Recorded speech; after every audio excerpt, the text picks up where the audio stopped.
and nobody wanted to play with my pocket king. So pocket ace is the last hand standing. Snap call? Okay, oh. Good afternoon, ladies and gents. How's everyone doing? Guys, we are just getting a session started here. Poker Tracker has recovered from a previous crash. Okay. Just seems like a call spot. Nice little top pair, top kicker. Good stuff. Don't know anything about this guy over here, but he's flatting 3.5x in the small blind, so I imagine he's playing a little loose. Flop check raise seems okay-ish. So many chats, so little time. The 4 pairs is kind of interesting. I think that actually kind of eats into a bit of my my check raise range. I'm actually going to go check turn. My hand is still pretty good. We're just going to go for the check turn. The question is just like check raise all in or go for call. I'll say I don't really hate either of them. We get stacked by big pairs either way. I don't really think he takes this size with like a 10-9 though, so I don't know, it's kind of annoying. And there's going to be like a variety of bluffs and like a few 10s we stack. I think this is good enough, but honestly, not thrilled about it. First hand of the stream, guys, all in. Here we go. Oh, and we got him thinking. All right. I wonder if he thinks with overpair here. I think if he has overpair, he thinks a little bit longer before folding that. All right, we have the best hand. We stick the money in. All right, let's get back to this. Start getting on a few tables. Up against Sunfish here, we mix 3 bets and calls. We just go call. I don't know if I know this Sunfish guy. And by the way, is my poker tracker even on? Yes, it is. Is it working? Oh yeah, I see it on other tables. Okay, never mind. Never mind. Disregard. Don't panic. Should be like pretty high frequency check raise here. Get like a nice high roll too. On a texture like this, we're going like pot check raise. Just my value hands are gonna be, I guess, like king, queen, and up. That's a bit of a rough one. I still think this probably has to go into a bet range. And bet range, like, we go 40 here. That just easily sets up for the river jams, like, no matter what. So, like, let's just keep going. Going into, like, a check call or a check raise range or something like that with the 8-7 is just... No. Like, none of that is right. But anyways, Bink's the absolute nuts on the river, so that's fun. 136 in the middle, 132 behind. Let's stick it in. And we're like 5 minutes into the stream. I've been all in twice already. Got called. It's actually interesting that he took that long to call. Over here at the 200 table, Peroni has flatted on the button. I'm going to go ahead and check my Jack 10. He checks back very quickly. That wasn't an instant check as far as I'm aware. Let's just do something silly here. Let's min bet. And he min-raise. Oh guys, it is. Let's keep going. This is not proper strategy, but just got to keep going. Oh, and now I'm gonna check this, and I want him to just bluff jam. That's the plan. Ah, he insta checks back. That's a shame. What do you actually have? Okay, you had a second pair like me. Could have gotten a bit out of that with like a small bet on the river, I guess. Flopping high card against Rancid. Rancid bets. I'm going to go ahead and click call here. Is there any reason to raise this? I mean, maybe a bit, but just like call seems super standard.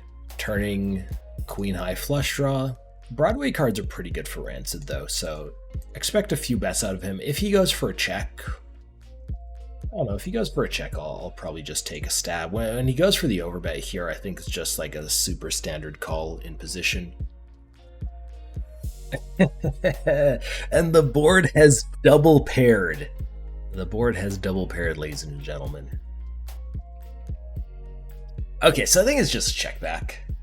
Yeah, I mean, like, if I bet here, what am I going for value against? Like, a random 10 that he overbet with on turn? Like, no. Just go for the check back. And, alright, my flush draw got there. His did not. I'm going to start off with a check, because I don't really think this is a texture that we're going to be leading. Muck probably c-bets this texture quite aggressively. And I'm gonna go flat here. I'm also shoving a pair of jacks here against Mucha. So let's see if anything comes of this. He hasn't called me yet. Okay, cool. He goes for the fold. All right, back to this one. I check called because I really do want Peroni to come along. I was thinking about, you know, some sort of a check call lead turn line if he did call and we get their three-way.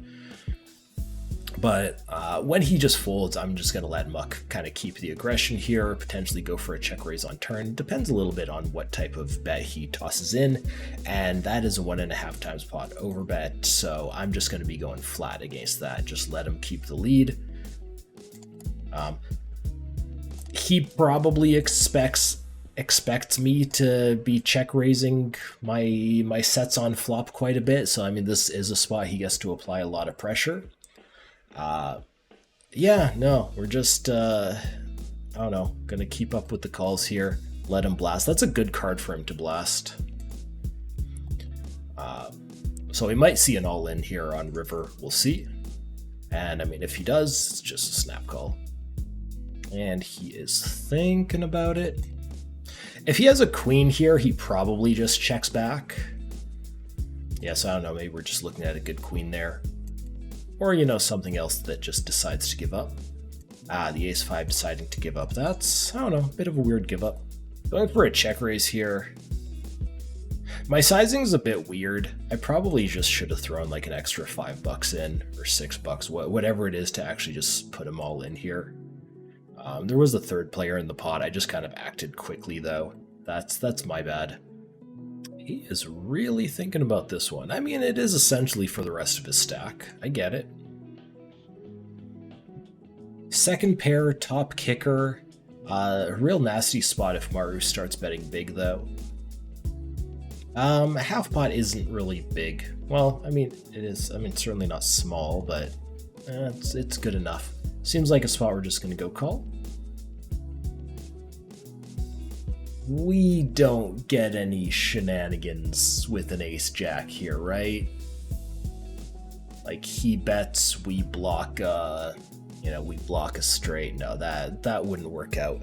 But anyways, he checks back, which is great, so now I have the opportunity to bet or go for a check, and I think the play is just going to kind of go for a check here. See if we can get him to just bluff some high card hands, maybe some under pairs, depending on how he's feeling. And he does go for a bit of an overbet, and I still think this just ends up being like a pretty high frequency call here. Yo, Donnie, good to see you. Yeah, just kind of shrug call this. I think having the ace, just like blocking ace kings, which absolutely plays that way, is great. I think lower kings, I mean king queen is just going to play that way every time as well, so having a queen would be great as well.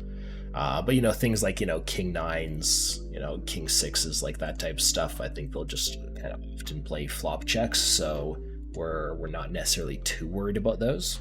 I think it's a frequency play. I'm absolutely not frequencying it against Mr. Chips right here. We're just having fun. All right, let's go. We're up against an ace queen. The flop is good. The turn is good. The river is good. Yeah, Marcus again just doing this weird stuff here. So for the sizings, what do I need to do here? Like 16? Like just a whole bunch of nonsense? That's actually not that bad of a flop. It's not a great flop. It's not a bad one though. We're just gonna start out with half pot here. And just probably like ship turn for a little bit of an overbet. Certainly not my favorite spot though. Yeah, sure.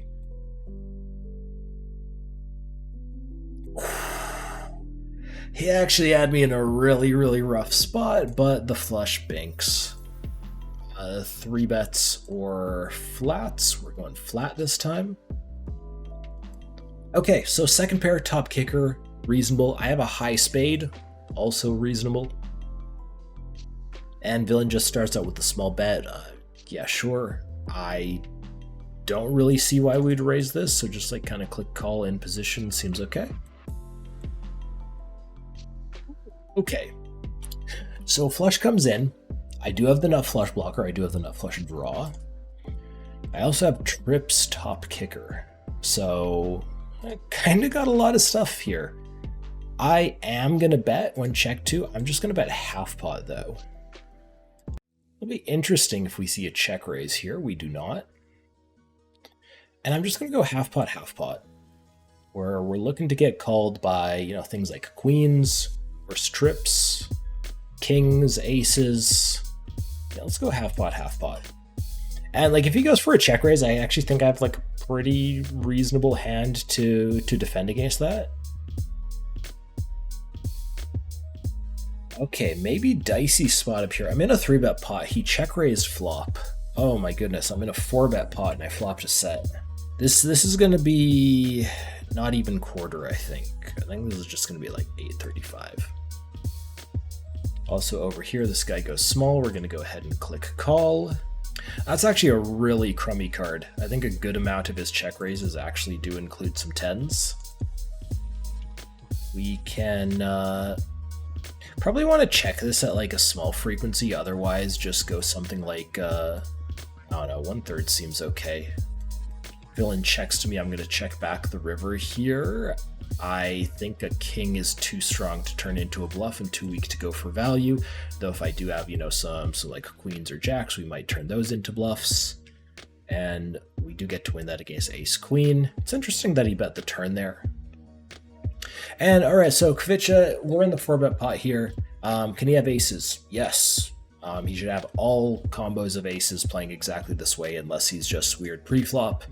Can he have king jack? Yep. Can he have anything else that I beat? Absolutely. So we're just going to go for the 3rd bet here. It's 54 into 99.92. All in. We want to fade the snap. Okay, we fade the snap. Now we want to call. I mean, I'll be honest, I wanted to call anyways. Just thinking about it. Just flats me with the runner trip 6s. And I mean, he was going to get a bit of action out of me had he raised, so thank you for not doing that. Okay, so got a spot here up against Bob and Leopard Please. We're in a single raise pot 3-way at the 500 table. And flop luckily checked through. We get a nice little set on turn.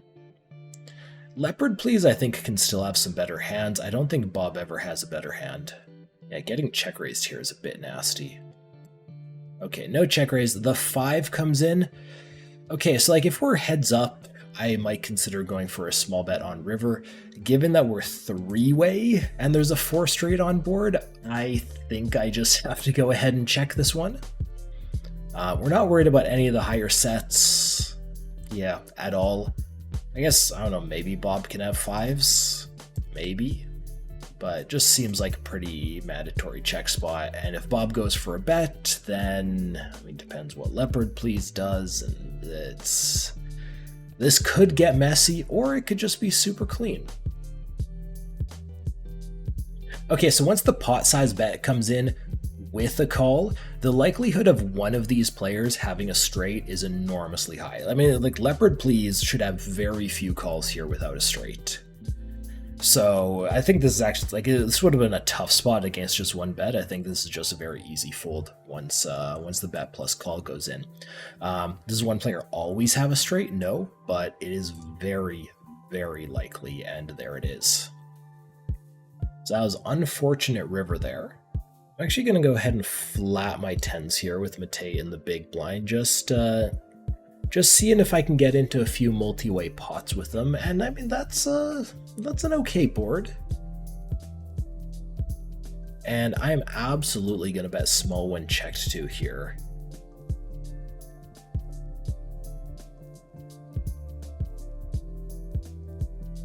I think when he goes for that quick of a check call on flop, I can overbet this turn and then go for the check back river. Okay, that works. Meanwhile, got 2 aces up here. That's always fun. Going for small, which, I mean, this is a texture you could go for a lot of big bets on. I'm going for small. Small encourages outsider to go for more check raises and, you know, gets us into spots like this more often. He seems like a reasonably aggressive guy, so I don't mind doing this. he's not going to have a ton of jacks check raising, but he will have a few. And I mean, of course, there will be, things like, Jack X2 pair, like Jack 8, Jack Deuce. He'll have the low sets. Lots of stuff villain can have. And then he goes for the block. That's actually kind of interesting. Do we just kind of let him keep going here? I think we just kind of let him keep going here. Okay. I mean, aces aren't really vulnerable to much. I feel like I think if he goes like overbet on this river, I'm pretty sure it's a snap call. Nah, he just goes like near pot. So like when he goes near pot, he's repping like trips plus. So there's no value in me raising here. But yeah, it seems just like a super easy call spot. And it is the ace jack. The aces will fall, but I mean, hey, not for a stack. I'll take it. Even with, some discounts on the buy-ins, we're going to go call here. This 3-bet is quite small. Ooh, that is a nice flop. So even if you guys, don't have it in your bankroll, guys, two things going on. One, tons and tons of satellites to get into these tournaments. Against a size like this, we're never raising, though. Let me see what this guy's doing. Oh, raise that guy. Okay, yeah, let's just go like this. 7 pairs, we got the full house. Anyways, yeah, so thing 1 is we got a ton of satellites going, and thing 2 is we have giveaways happening on this very stream tomorrow and Wednesday. I have $275 worth of tickets to give away. Hopefully this doesn't kill my action. This is just like always a call.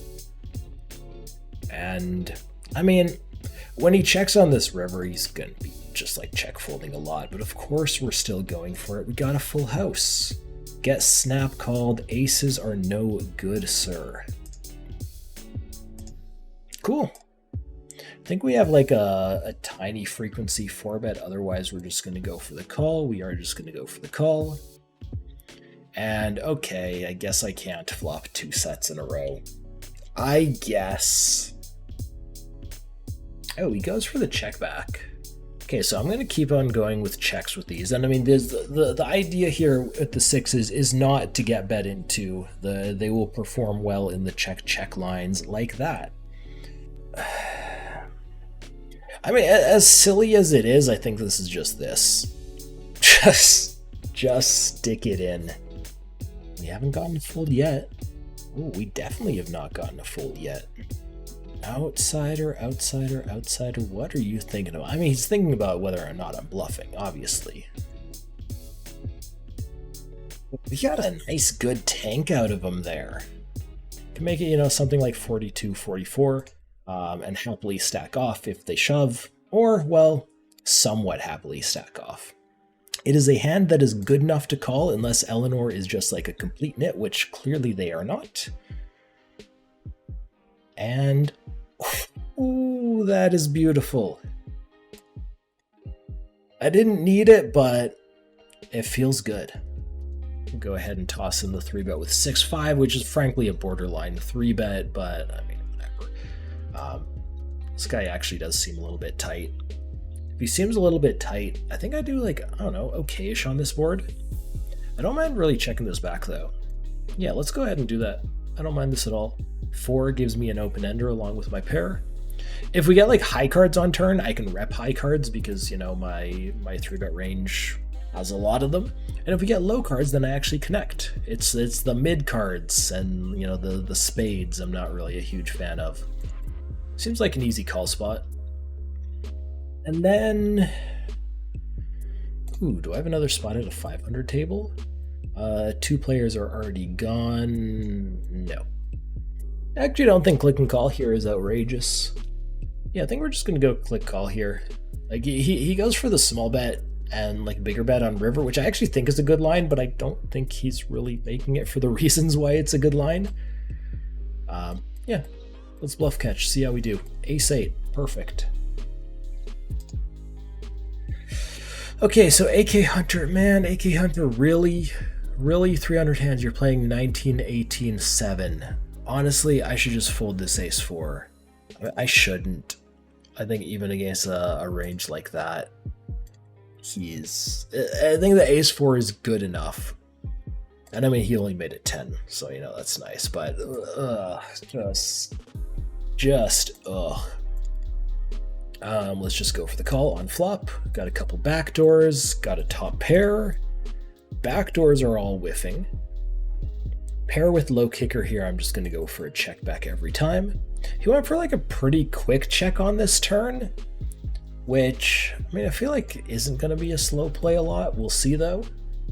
We'll see. The 7 comes on the river. I mean, he could have pocket 7s, but I mean, that might bet turn. I don't know, could be something like ace 10 a bunch. I think this is, we'll call this a thin bet. But I think he's being honest with what he's doing here. He just tosses out the like tiny bet on flop, check, quick check turn, quick check river. So I think he rarely actually has an ace. Like if he has something like ace 10, I think he considers the value bet on turn. He considers the value bet on river. So we go for the 3-bet here with ace 10. If he's tightening up a little bit on the button to use this 3x sizing, then the ace 10 3-bet actually probably sucks. But I don't think he is. Like Marcus is just playing a bunch of hands. And so this is an annoying spot. Like I can rep the ace king, which is amazing. However, this guy has less than a pot size bet left, so if he just has a piece of this board, he's going with it. And I mean, Marcus is a 42 VPIP player, so he's just going to call too wide as well. So I'm actually just going to start off with a check. I think I have to call this guy. Pair plus gutter is not really good, but I also have no idea what this guy's doing. He's playing 83% of the 12 hands since he's sat down. So hopefully he just has some random garbage in there. Oh, we bink. Lovely. And I mean, he does have random garbage. It is random garbage that was ahead of me. That does happen sometimes, but yeah, we get a nice little bink. This guy posted his blind, right? Oh, okay, so flop to flush draw. Want to check back the occasional flush draw here. The jack 8 one, I guess is like moderately attractive to do that. I'm just gonna toss out the stab. I mean, I think like anything you do here is completely fine, and that is a flush. So I'm never going to be checking this back. Maybe some mix of like half pot and like 3/4 pot bets against a player that is completely unknown to me who posted his blind. I'm not really going to be sizing down. We're not doing anything crazy, but yeah, not sizing down. He hasn't check raised flop or turn, so not really expecting too many full houses, but I mean, I guess it's possible. And so like, what am I going for here? I think I'm mostly just going for value against a 10, and against a 10, I'm just going to do this. If I have something like, you know, full house, nut flush, you know, where I'm looking to cooler flush over flush, then just going all in seems good. And he goes all in, and I'm going to acknowledge that this is a gross spot, but I'm not going to fold to the completely random guy. Because, I mean, random players do random things. Can he have me beaten like 100 ways? Absolutely. Can he have just like, you know, king jack offsuit here? Absolutely. And plus, it's only 53, so I only need to be good a little bit more than a quarter of the time. He's got the 4-3. The 4-3 is the full house. Rip. I mean, I'm just going to go like 1/3 here. I feel like this is a fun spot to go for like some min bets too, but I mean, this is just going to be good. He goes for the check call. We get this queen on turn, so it makes it a lot harder to get value out of things like ace 7. Gonna go for one more here and probably fold to a check raise. Meanwhile, guys, okay, hold on. Ace king over here, pocket kings over here, pocket aces over here. He did fold to my bet, by the way. Looks like Cherry Wine going for the 3-bet here, so we're just going to 4-bet this to 38. And nobody wanted to play with my pocket kings, so pocket ace is the last hand standing. Snap call. Okay, oh. That was dirty. Oh, Cherry, I feel bad about that one. Oh, that was dirty. We were not below. We weren't below zero at all today. That is $769 in profit. We absolutely ran a little bit hot to the EV line. I mean, it's still positive, just, you know, not quite as nice. But hell yeah, guys. Awesome. Quick question before I wrap up here, because Zeppelin is asking which is more effective for making money, cash games or tournaments. You can make a boatload of money playing cash games and tournaments. Just play whichever one you prefer, whichever one you're most passionate about, whichever one you're most interested in learning.